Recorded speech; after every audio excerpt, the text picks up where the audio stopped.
ప్రభు పేరిట దేవుని బిడ్డలు మీ అందరికీ ప్రేమపూర్వకమైన వందనములు. పరిశుద్ధ గ్రంథములో దేవుని వాక్యమును ధ్యానించుకుందాము. మత్తయి సువార్తమానము 8వ అధ్యాయము 13వ వచనము. అంతటా యేసు, ఇక వెళ్ళుము, నీవు విశ్వసించిన ప్రకారము నీకు అవును గాకని శతాధిపతితో చెప్పెను.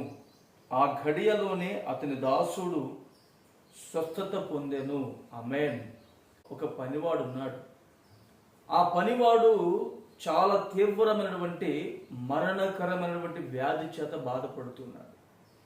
ఎన్నో మందులు వాడినా అతని బ్రతుకులో స్వస్థత కొంచెము కూడా కలగలేదు.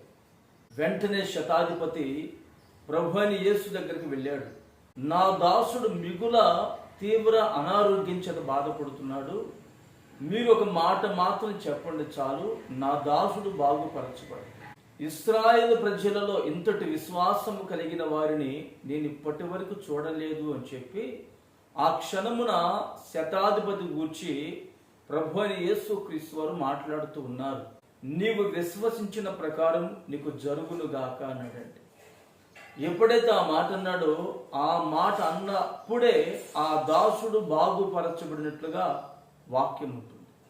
మరి ఈ రోజున నీకున్నటువంటి అనారోగ్యమైన తీవ్రమైనటువంటి మరణకరమైన వ్యాధి అయినా ఎవరు కూడా బాగు చేయలేరు. ఏ డాక్టర్ వలన కూడా కాదు, ఏ మందులు కూడా నీకు ప్రయోజనం కలగదు. తన చూపు మన మీద నిలిపితే చాలండి, మనం స్వస్థపరచబడతాము. నిశ్చయముగా ఈ రోజున నీకు ఏ అనారోగ్యం ఉన్నదో ఆ అనారోగ్యమును ప్రభు తొలగించి నీ బ్రతుకులు మేలు కలగాలంటే నీవు ఆయన మీద విశ్వాసము చూపాలి. నిశ్చయముగా నీకు స్వస్థత కలుగునుగాక. ఆమేన్. ప్రార్థన చేసుకుందాము. ప్రేమగల తండ్రి, పరిశుద్ధుడా, స్తోత్రం చెల్లిస్తున్నాము నాయన. అతని యొక్క విశ్వాసమును బట్టి తన దాసుని మీరు బాగు చేసి ఉన్నారు.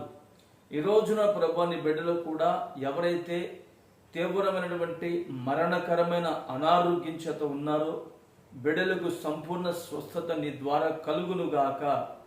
ఆ రీతికి మీరే సహాయం చేయండి. ఈ మాటలు నేటి దినమున మీరు మా జీవితంలో స్థిరపరచండి ప్రభువా.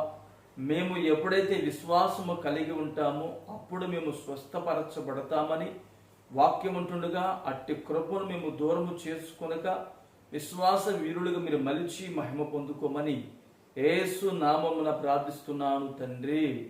ఆమేన్.